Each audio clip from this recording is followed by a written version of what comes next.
So for the situation of a liquid sample, a fluid that's stationary, the situation is fairly simple. Now in reality, in living tissue, we're confronted with a more complex situation, and that is we have cells, we have membranes, and so the molecules, the water molecules, cannot diffuse at their free will in all directions as they wish, as they would in a beaker. So we're considering here two cases. One is an axon, so that's the nerve fiber that connects neurons in the brain, or muscle cells, muscle myofibrils. These are one-dimensional structures. Here's the example of myelin. So the axon is in here with the microtubules and neurofilaments. We have cell membrane and then the myelin sheath encasing the axon. So it's a one-dimensional structure. You can think of it as a tube. And the membranes, we'll consider the membranes, this is a simplification, but we'll consider them for the sake of the argument that they are impermeable to the water molecules. In 3D, this is what a bundle of nerves or muscle cells would look like. They're one-dimensional. Here's for the nerve cells and axons. Here's the myelin sheath. They are lined up like this. And now what we are going to consider is the motion in the cells. And so we have inside the cell, we have the molecule that is confined to the cell. And between the cells, the molecule can move a little bit further. So between the cells, the molecule that is between the cells, it can essentially move in the extracellular space from my right ear to my left ear. If it's inside the cell, it's stuck to the volume of the cell. And the following experiment visually demonstrates this with a colloid, the motion of particles, and you'll see that some particles can move more freely than others. So what we see here is there's some particles that are fixed by the glass in the microscope. They're colloids, but you see the smaller objects that are moving between them, the smaller particles. And this is similar to the water molecules that we have in the tissue. They're diffusing around in the free space, but you can also see that there are some molecules or some of the smaller particles. They bump into the bigger ones and they can't pass them. This is akin to the situation that we have in living tissue, where the water molecules bump into cell membranes and they have to go around the membranes or they're stuck within the cells. Okay, so consequences, if we look here, and this is a cut perpendicular to the cells, the molecule here is inside the cell is stuck to the dimensions of the cell. This is typically a micron. Extracellular, it can diffuse further, although it has to diffuse around the cells. If we now look at cut along the axon, here along the cell structure, now the distance is pretty much longer and pretty much unrestricted. So consider the motion here and the motion here. Here the mean displacement can be much bigger than the mean displacement is here.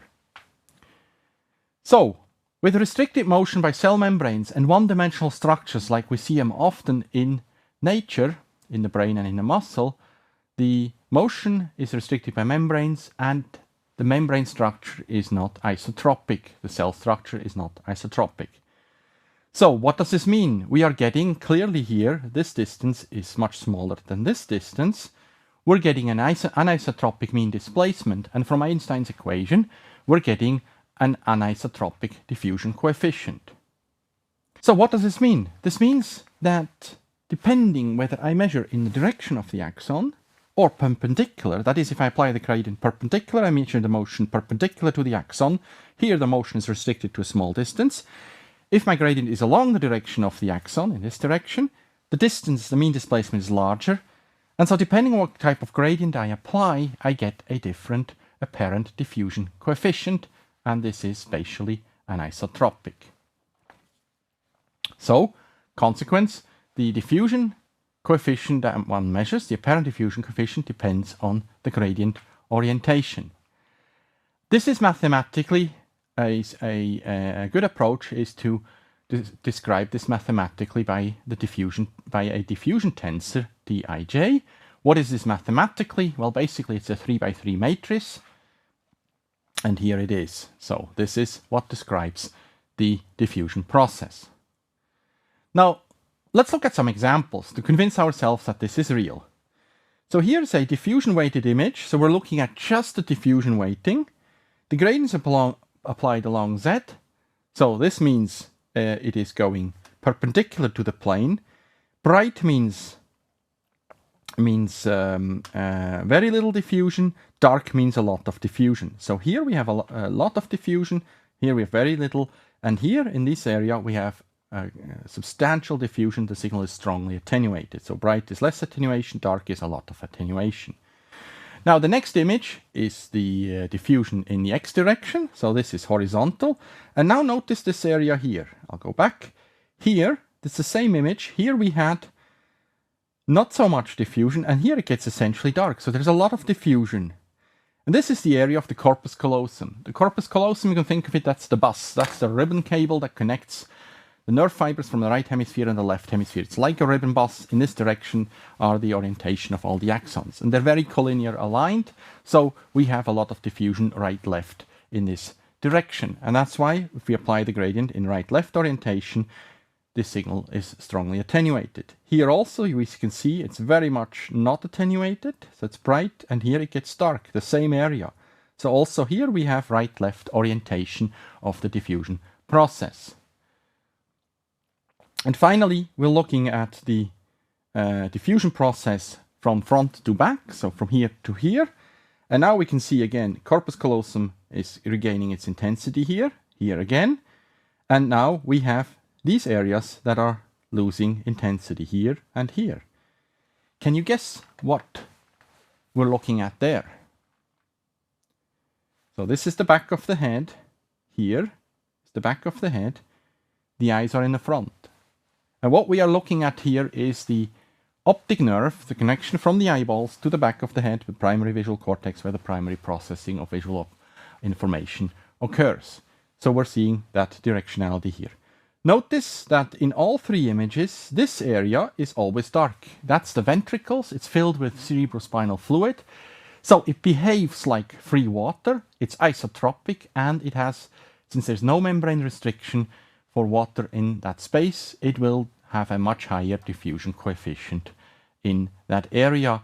And that's why it's seen dark and isotropic in all three cases. So this is isotropic diffusion for the cerebrospinal fluid, or CSF.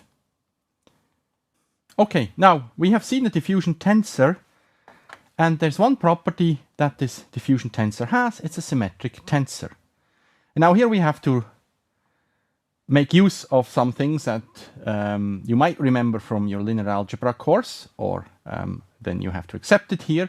If you have a 3x3 matrix that is symmetric, and it's all real numbers, then we can characterize it with three orthogonal eigenvectors. And if we choose to describe this diffusion tensor in a basis system where x corresponds to one eigenvector, y to another one, and z to another one, then the mathematical description of the diffusion is given by the eigenvalues. So here, we have one eigenvector in this direction. Usually lambda 1 is the biggest one, and lambda 2 and lambda 3 are the two other eigenvectors. And if we choose that as our coordinate system for describing the coordinates, then in this coordinate system, our diffusion tensor now becomes a diagonal matrix with these three diffusion processes describing the diffusion along the first eigenvector, second eigenvector, and third eigenvector. And so this is the experiment that one can do. One can actually obtain this diffusion tensor. One can obtain the mean diffusivity. This is the trace of the tensor. And that overall is actually a not very interesting information. We can see the cerebrospinal fluid, but the rest of the image, as you notice here, is pretty much gray. So there is not a huge difference in mean diffusivity across the brain. Take now here an example. This is the fractional isotropy. That's another parameter which one can characterize. And typically we have the situation for one-dimensional structures that lambda 2 and lambda 3 are small. They are corresponding to a small displacement. Lambda 1 along in the direction of the axon is this big displacement. So if we look at the difference of this to the other two, This gives us the fractional anisotropy. The true formula is different, but I don't want to go into the details here. I want to stick with the principle. What this measures is the difference between the biggest eigenvector and the other two, the fractional anisotropy. And now we can see there's a lot of spatial information here. So it basically measures how much is this ellipsoid described by the three eigenvalues, how much this is cigar-shaped or it is round. So fractional anisotropy, that is 0, means isotropic diffusion. So 0 is here, so we have isotropic diffusion. We have also largely in the gray matter isotropic diffusion. This is, however, a reflection of the fact that we no longer have an oriented structure in the gray matter. But now we can see corpus callosum, like I mentioned, this is the bus. Very ordered structure. The fractional anisotropy is very high. Optic nerve here, we've seen that example also. It's essentially the white matter structures where we have the fractional anisotropy, and this is where the axons, the cabling between the brain cells occurs. Now finally, we can determine, therefore, in each voxel, we can determine the diffusion tensor. Once we have determined the diffusion tensor, we can determine in each voxel the direction of the major eigenvector. So that is the largest the direction in the direction of the largest eigenvalue, and then color the image with pseudo-color intensity. So this gives us pseudo-color directionality. Here's the image. We're going to now look at a box cutout here. And if we look now in this box here, we can see for each of the voxels a ellipsoid describing the orientation of the diffusion tensor is drawn. We have in red left right, we have in green top bottom, and blue front to back. Actually, I'm sorry, this is the other way around. In blue is top bottom, and in green is front to back. Red is right to left. And this is generally accepted norm how this is pseudo-colored. So if one now takes this image here, so this diffusion tensor image of a brain, and color codes on the directionality of the principal eigenvector, we have here, of course, right left. We have here top bottom, that's we've seen on the previous image. Here is right left again, and green is front to back in this case. Actually, here it's different. Blue is out of the screen. This is an example of a rat brain. So again, color coded. And we have here now, the rat brain has very little white matter. The white matter is essentially this structure here, and this structure, the rest is gray matter. Yet we can see directionality. Let's look at this. So red means right to left here, and here we have top to bottom.